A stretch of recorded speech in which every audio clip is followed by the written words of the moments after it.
Hey, welcome back to Dan's Chess Lounge, everyone. Okay, so going into the last round of the Tata Steel Masters, Anish Giri is a half a point back from Magnus Carlsen. They squared off today. Let's see what transpired over the board. Anish was white.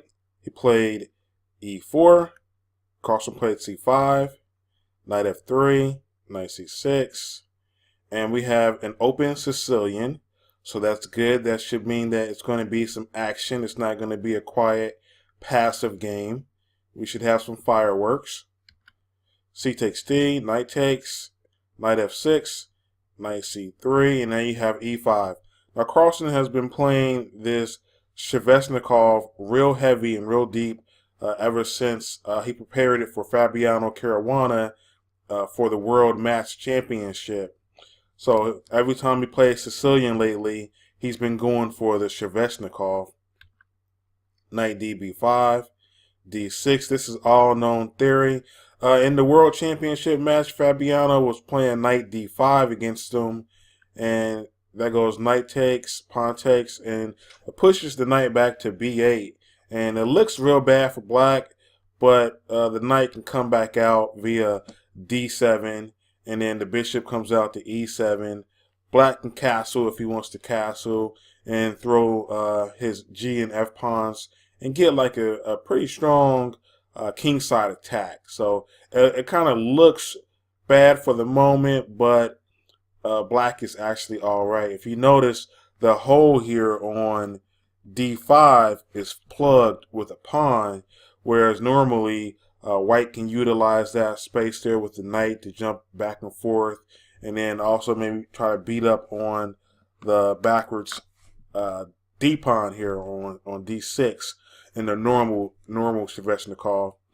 So this is just another variation, another line. In the game, Giri didn't want to go that route. He played instead the main line, which is bishop to g5, and I guess since Magnus didn't have any troubles with the knight d5 line, he said, okay, let's try this line here. a6 kicks the knight, knight a3. Now that knight on a3 looks real bad. It's out of the game basically. b5 threatens to fork both knights. Knight jumps in to d5, bishop e7, bishop captures, c3, and now you have bishop g5 here. This move here gets the bishop out of the way of being captured by the knight, and it also allows the f pawn here to get ready to play the breaking f5 move here, the thematic move in the Sveshnikov for black. Knight c2, and white is doing the same thing. He's maneuvering his pieces, trying to get that horrible knight on a3 back into the game. Rook b8. Bishop e2, developing moves here. Castles. Most players say that once both sides have castled, now the opening has been completed. Some players say once the rooks are connected, black still needs to develop his light square bishop before he's fully developed. Let's see here. Now they're going to enter into a complicated middle game. King h8. This is a safety move here because black is going to throw his pawns up the board, try to open up some lines over here and get a kingside attack going, usually in the positions like this, whereas white is going to play for some type of queenside expansion over here on this side. Bishop g4, attacks the bishop. Carlsen does not want to trade, so he plays bishop b7, knight cb4. This is pretty strong, plugging his hole here on d5. Now it's reinforced with the other knight. So you have both knights and the queen, and the pawn here as well. You know, all reinforcing this d5 square here. So Carlsen trades one of the knights, and now you have this open file here that both players can utilize. g6, he's preparing to play his thematic breaking move f5. And Giri breaks on the queen side. He plays a4. B takes a, rook takes a, and now you have bishop c6 attacking the rook there. And this is a critical moment in the game. you have to remember that Giri, he has to win the game in order to win the tournament because he's a half a point back from Carlsen. So he can't really play too passively. He can't really play too drawishly like he's known for. He has to actually go for something. So in this position right here, I'll ask you guys, ladies and gents, what would you do here for white? What move would you play here? Remember, you don't want to play too passively here. You got to try to mix it up. Go ahead, pause the video, or if you know it, go ahead and give it a guess. I'm going to go ahead and play what Giri played here. He played Bishop E2, which is a sacrifice. He's sacrificing the rook here on A4. So in order to have these B pawns here, he wants these B pawns to be able to maybe roll down the board here and put a lot of pressure, maybe even promote one day. In the game, that's what he played in the game. He could have tried Rook A6, which is also a exchange sacrifice, because then Carlsen will play Bishop B5, which forks both rooks here. But then Giri plays Rook A7 after the exchange takes place. Black can still activate his pieces very nicely. He's going to play Rook A8, chase the rook around. He can play F5 and get his break in.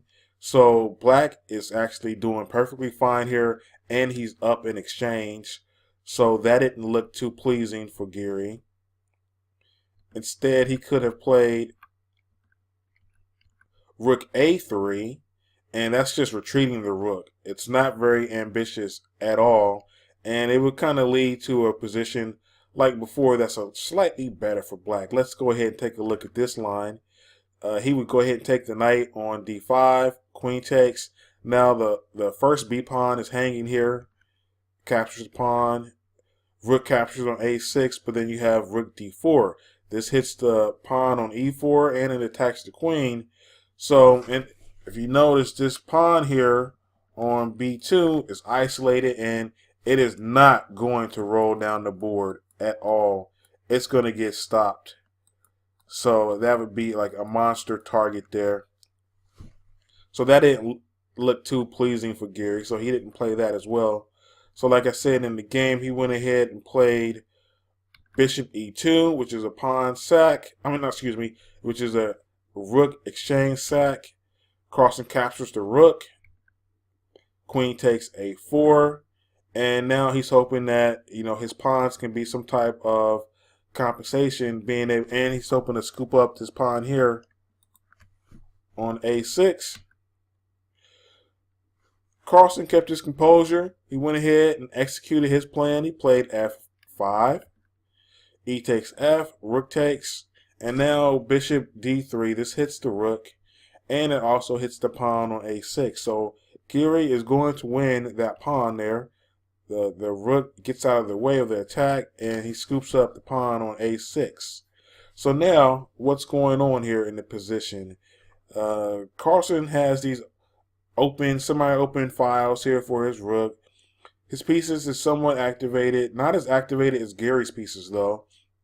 Giri has these pawns here that he's hoping can get all the way down. We'll see what happens. Carlsen attacks the pawn right away, goes right after it. Bishop D2, Queen C4, and now he's offering the queen trade because he feels comfortable that he can hold this position here. Again, he only needs a draw to win the tournament. Queen E4, Bishop takes B4, so the first pawn falls. Giri takes the bishop, knight takes bishop, and now you have this skewer here, rook to F4. So he's going to get his piece back. Queen C6. And now Carlsen goes ahead, captures the knight.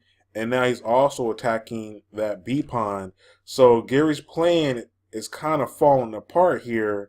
It's like he wanted those pawns to maybe march down the board, but they just are coming under a lot of attack.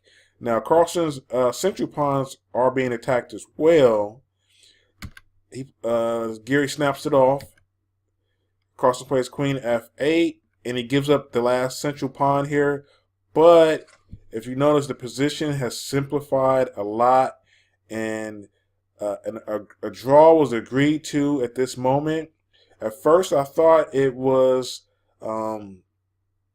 Magnus that might have offered the draw, but when I went back and looked at the broadcast, it kind of looked like Giri was offering the draw to Magnus, which I would kind of be a little disappointed to know that if he offered the draw, because if you need to win, come on, man, go ahead and play it out. Keep going. But this is a position that's slightly better for Black, though. It is. Black is up in exchange. What if play would have continued? Magnus would just block the check with Queen G7, and now, as you can see, you have the Queen and you have both rooks attacking the B pawn. So the B pawn would fall. Rook takes B2. And the position is pretty dry. It's pretty safe for Carlsen. He's not going to lose his position. So with that, I'm glad that Giri went for the exchange sack, though, in the game. And he tried to mix it up a little bit. I would have liked to seen it play out a little bit more. But, these guys are brilliant chess players.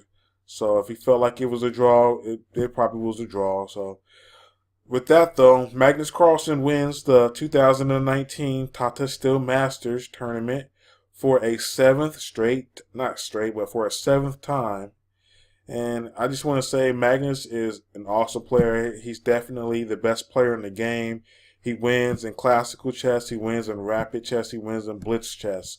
I mean, he's all around the best player in chess today. And it's amazing to watch. I hope he keeps up his brilliance, because he's definitely a pleasure to watch. So with that, ladies and gents, I hope you enjoyed the videos that I brought to you from the Tata Steel, and stay tuned for the next one.